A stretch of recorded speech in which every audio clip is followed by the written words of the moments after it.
March 9ஆம் தேதிக்குரிய அனுதின பரலோக மன்னா.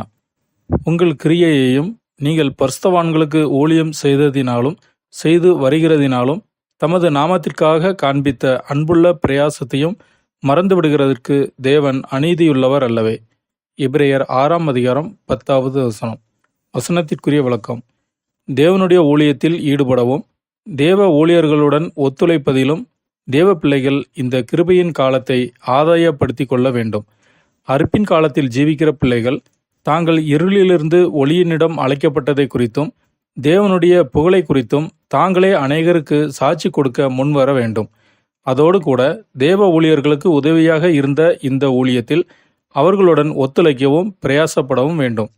இப்படிப்பட்ட ஊழியத்தில் இவர்கள் அசதியாக இராமல் உற்சாகமுள்ளவர்களாக காணப்பட வேண்டும். நீதியுள்ள தேவன் அவனவன் கிரியைக்கு தக்கதாக பலனளிப்பார். ஆமேன்.